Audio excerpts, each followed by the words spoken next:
Hi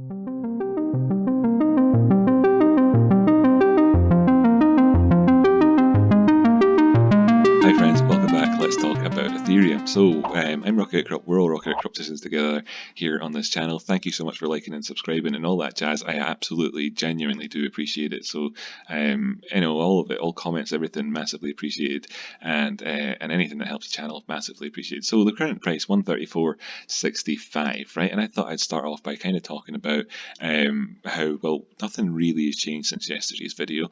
So I invite you to go ahead and watch that if you want some more detailed sort of analysis than some more detail to add to today's one. Only it's not a very long video, I suppose, but I thought I'd have a bit of a laugh here and look at how sometimes some people can be mental.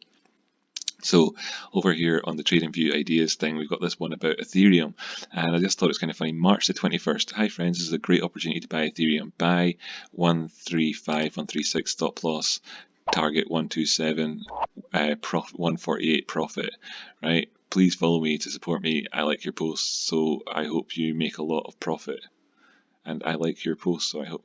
Please follow me to support me, and I like your posts, so I hope you make a lot of profit. So this is one of these trading ideas that's posted on TradingView by somebody who I've got to assume by their name that English isn't their first language, so I can be forgiven about how nothing that they say makes any sense. But look over here, March the 21st. So March the 21st was here.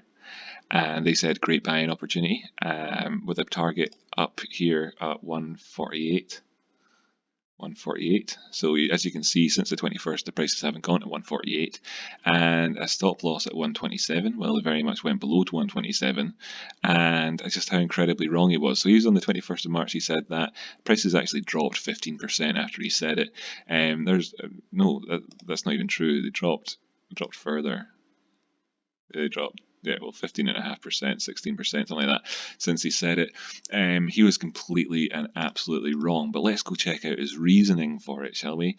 His reasoning seems to be that you put an Ichimoku cloud on your chart, right? And then you take a yellow line and you draw it from where the price is currently. You stick it up towards the top of the chart, and then you stick on a risk reward thing here, and then you hope that it works out like that based on absolutely nothing, and then people will maybe like and subscribe and follow you on TradingView. I don't really know what the benefit is from that, but I guess that's what the idea was, because in terms of technical analysis, there is just none here. There is none, and he's just inside this sort of the resistance area of this Ichimoku cloud. I guess that's what he's looking at anyway. And I don't know, it was right in the middle area. I mean, would you say that? Like, I don't know. I really wouldn't. Personally, I wouldn't say that.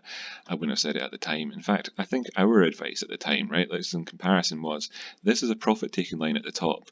People are buying it up to this line and shorting it from here. A lot of the price action that happens here is people taking profit. The price action which happens up here above it is a lot of it is also people taking profit, but they're kind of greedy. And if there is some up here, then maybe the prices will go higher. But generally speaking, there hasn't been any for a while, and that we're inside this. And then down here, this line here, 236, there's your next profit taking line.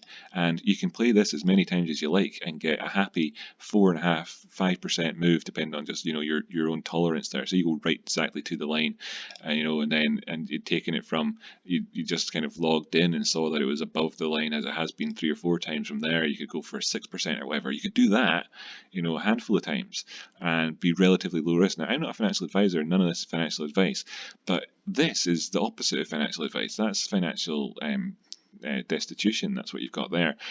Just cluelessness. So really, what are we looking at here? And the things haven't changed. And is it fair to say things haven't changed? Yes, it is. We're still inside this ascending triangle here. We still could be looking at moves either ways. If you were to come down to the bottom of this ascending triangle from anywhere up, say where the current price is right now, then you're looking at an additional 5.5% change in the prices. Should you come down to this ascending triangle, there's a good chance of being able to take a sort of relatively easy to manage, therefore lower risk long up towards that area up there. You're looking at up to sort of 10% move upwards in price, and that's all within this consolidation pattern where the price is effectively moving sideways. But in the meantime, there's this sort of the non-greedy sort of really sort of just low activity higher activity trading. You could suppose that you could do here between these two areas if you were feeling like you wanted to manage your risk on this 236 itself, as in you're saying to yourself, you're saying to yourself, I don't want to sit there and watch as the as the prices drop an additional 4-5% before stopping out. I'll just stop out right at that line if it goes past it, really. And then I'm looking to take a long up here and try and take 4.5-5% profit on that, and go from for instance 132 up to 139 or something like that. That's fine. And that's, if you're saying to me, oh, that's what I've been doing recently, I'd be like, wow, like, you know how to trade, right? Compared to that other guy. So that's what we're looking at. And if there was to be a breakout, like we've been saying as well, you could use this sort of measuring stick here and look up towards these things. But I'm not particularly eager towards pushing up towards there. I'd certainly be taking profit at this Magnolia line here at 150 for several reasons. One of them itself being that it's $150, just purely off of that. But the other big reason being that this is the 236 and a Fibonacci retracement from a bigger geo time frame, and that's what we've got to look to. Then if we actually did make it past that, then I'd be taking profit again at the 382 at 163. And then, if the prices then suddenly actually did jump up to, I don't know what, $200, I'm not going to cry myself to sleep at night for having missed out on that move, because if you can make consistently be making decent low risk moves that get you 5, 10, 15%, then you are killing it. Absolutely amazing. And if you're doing anything else, then maybe you're operating with different risk parameters than me. I don't know. But I'm not going to sort of cry myself to sleep at night if I were to miss out on some massive move, really, overall. Besides, I like to keep a little bit of trades sometimes open for profit.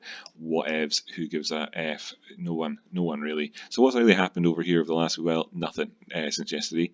And the RSI is maybe, I don't know, I was going to say the more interesting one here, but it's not. It's following what's kind of happening. If you want to kind of consider this to be kind of trending up the way but really we're just still moving sideways, really. And this is really just a consolidation pattern. Now, these things do tend to have a leaning towards breaking to the upside, but if you want to say to yourself, like, I've got a something like 60-70% chance of getting a great big move up there, but I'll only know if I'm wrong. After we've possibly moved 5, 10, 15, 20, 5, 10 or 15% in price action. You can play that if you want to yourself. And likewise, if you think that you maybe play it to the downside, but you're only going to know if you're wrong once you've got 8, 10, 15% move to the downside or whatever, then you do you. Don't let me influence you at all, or whatever. But if you want to be more sensible about things, then by all means do that too. So that's really what we're looking at. In terms of, we look down into the lower time frames and look for divergence, like I pointed out yesterday, this is just consolidating. There isn't any to be had. You can't talk about it like that.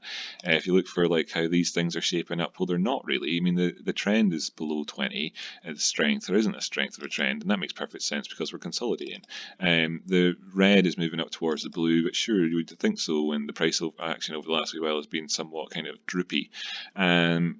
We're still consolidating. We're within this triangle. So really, that's all we really have to say about Ethereum for now. In terms of the wider picture, I would like to point out that, Bitcoin, it's kind of the same sort of a deal, except instead of it being consolidating, you can actually point towards 4-hour bearish divergence across the RSI, Stochastics, and the MACD, and that there. You can see that the trend is turning around. You could say, look, this is moving up towards above 20, except the blue line is now moving below the ADX here overall, and instead, it's kind of like, it's a little bit concerning.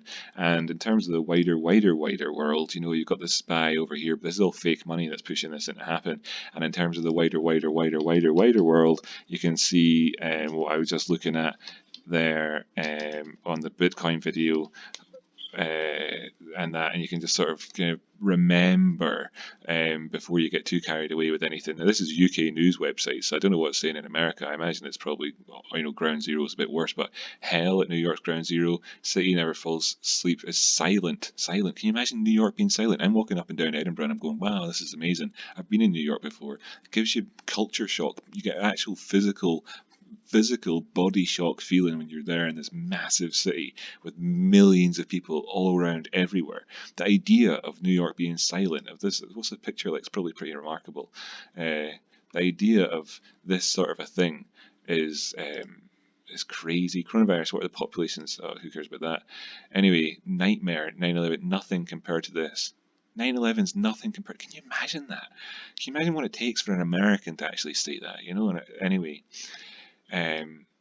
incredible stuff happening in the world. I would take everything with a grain of salt, be a little bit cautious in my trades, not try and look for anything too extravagant, and bear in mind that we're in a triangle here, that if you want to trade in a sort of predefined range that gives you the sort of the risk management area is all set out for you, and you just have to kind of follow the guidelines, paint by numbers, go ahead and do that.